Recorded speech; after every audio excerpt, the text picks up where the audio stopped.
President, any update on the ceasefire? Any update on the ceasefire proposal in Gaza, sir?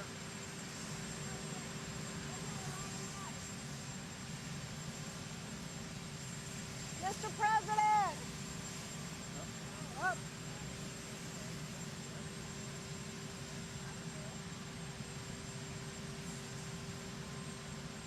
Mr. President, any update on the ceasefire talks in Gaza?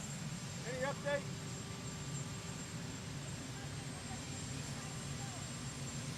Are you confident there will be their work and thank them for all that they are doing.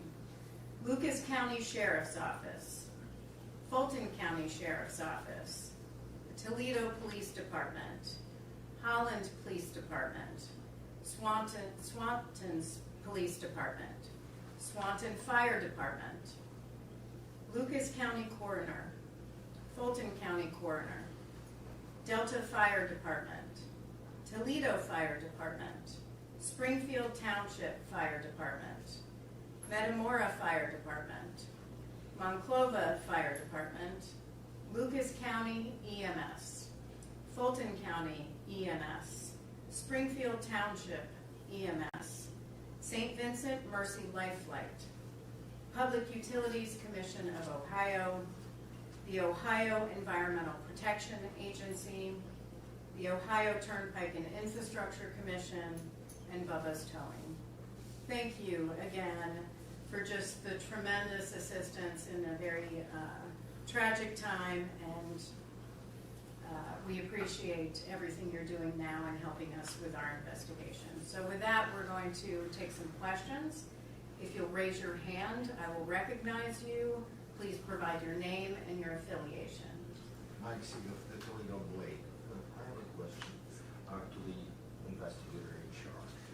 Mr. Bragg, was the first accident, first crash, in any way caused by last minute lane switching because of the main line?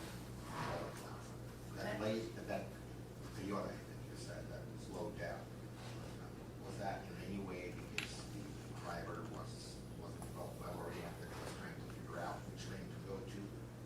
Lots of better cooperation earlier this past spring. So, And sir, I'll answer the question. We still have a lot of information that we have to develop as part of this investigation. We still have witness interviews that we need to conduct. Our highway factors team is, and just to reiterate on the question was this a result of some confusion by the driver in the initial crash around the toll plaza? And we still have a lot of information to collect on that. We're looking at the damage to the vehicles, which will tell us some additional information. We have witness interviews that we have to conduct. We still have to meet with individuals that were in the vehicles or may have seen something, and then we're evaluating the vehicles themselves. So we still have work to do before we can even determine that. But thank you so much for your question. Yes. Brian Duggar, WTUL, and this is going to be a very similar question. I apologize for that. But last week we did an investigation on toll booth 49, and it's a brand new toll plaza. Everybody is telling us we're very confused. I was over there, I didn't want to miss the toll, but I didn't want to swerve across 3 lanes. So two-part question. Was the Toyota hit in an area where it was attempting to exit? And again, I believe you just touched on this, but is there any reason to believe that that person was confused about whether they needed to exit? The question is, was the individual trying to exit at the time, and is there any possibility the individual was confused? We don't speculate. We work with facts. We still have a lot to investigate here. I will tell you the NTSB has a lot of expertise related to investigations around toll facilities. And I will just reference one multi-vehicle collision around Hampshire, Illinois in 2003, where we did an in-depth investigation and focused on the design of the toll plaza and the toll booths there. We issued a number of recommendations regarding the design of toll facilities and the need to create more guidance for states. So that is something we'll look at as part of this investigation as well. Yes? Melissa Andrews, WTOL. There was an arrest already. It seems like just minutes after that third crash yesterday. We kind of thought that was a quick amount of time to arrest someone on vehicular homicide after this third crash. Can you tell us anything more about the investigation into that crash and why someone was charged so soon after it? The question is, can we tell you more about the third crash in the westbound lanes after the initial crash occurred? We are still gathering information around that crash. There were a number of vehicles involved in the second and third crash, so we want to put a timeline of events for both of those crashes before we are able to release some information. We want to make sure it's absolutely factual, including the number of people who were involved. We hope to have more information on that in the coming days. Yes? Another question. We've had truck drivers reach out to us, people with safety backgrounds, ex-CDL instructors, people who are in charge of safety at their current workplaces. Drivers reach out and say that there is not enough trooper coverage in those areas. One person said that he had called actually to complain within the last few months about a lack of troopers and was told that they had 2 troopers covering 3 shifts over the weekend. Are any of your teams going to be looking at the staffing of the Ohio State Highway Patrol at any given time? If the question is, are we going to look at staffing for Ohio State Highway Patrol? Certainly we'll look at the response, we'll look at the capabilities of responders, including the Ohio State Highway Patrol. If we believe it is something we need additional information or that we find relevant to this investigation, we never hesitate to then look into that further and include that in our investigation. But again, it's first day on scene. We have a lot more information that we have to develop. So we'll be able to provide more information on that at some point. Yes. What can you tell us about the weather conditions at that time, if you know? I mean, we heard that it was pretty foggy. Is there anything you've heard? Yeah, the question is on weather conditions. That's a pretty standard part of our investigation, is we always look at weather conditions. That's something our highway factors team will look at. We've heard mixed information. We've heard there was fog. We heard there wasn't fog and that it was lifting. It's something that we're going to have to look at more closely, and we have meteorologists that work for the NTSB that can look into that more in depth. Yes? Is it typical for you as the chair to come out to an area after a crash like this, or is there a special reason that you are here? We heard maybe it might have to do with some of the chemicals that could be involved in one of the crashes, especially after the East Palestine disaster. The question is, why is the chair here? Why am I here? Each board member at the NTSB, there's 5 of us, is on rotation. And so I know what weeks I am on duty throughout the rest of the year for going to certain crashes.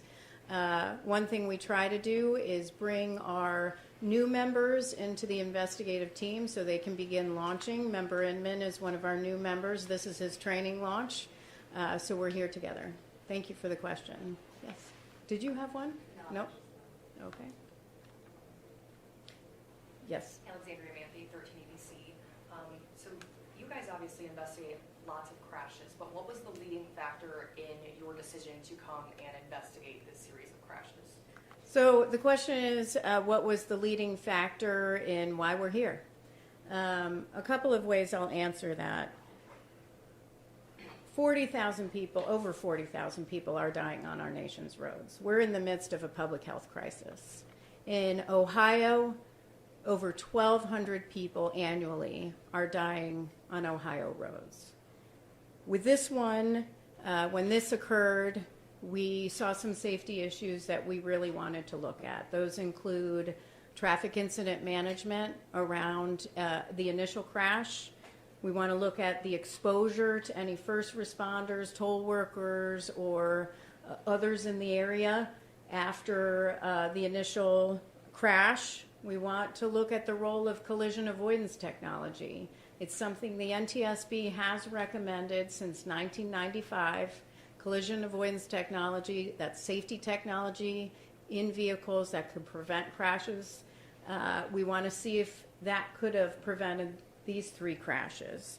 And we're looking at motor carrier issues as well. 2 more questions, please. Just one. Yes.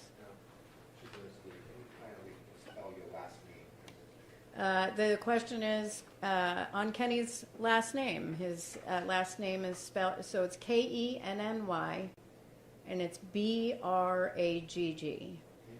Sure, and I also, and I'll come over here, I do want to recognize that Congresswoman Marcy Kaptur is here. This is her district. She's been very involved. I talked with her yesterday.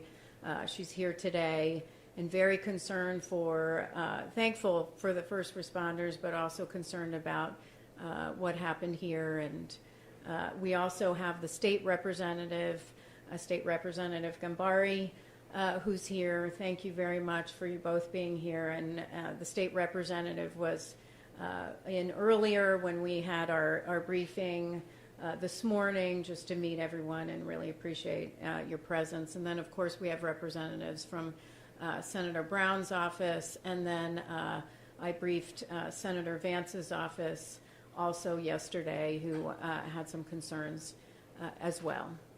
Yes? You mentioned one of the reasons that you're here is kind of looking at potential carrier issues. Are you talking about condition of carriers, the materials that they are transporting, the driving of the people who are transporting? The question is what we're looking at with respect or concerned about with the motor carriers. So our motor carrier issues are something we look at often. In this case, we're going to want to look at everything from the motor carrier's operations, what their training's like, their driver qualifications. We're going to want to look at any sort of medicine use among drivers, their hours of operation. Was the fatigue involved?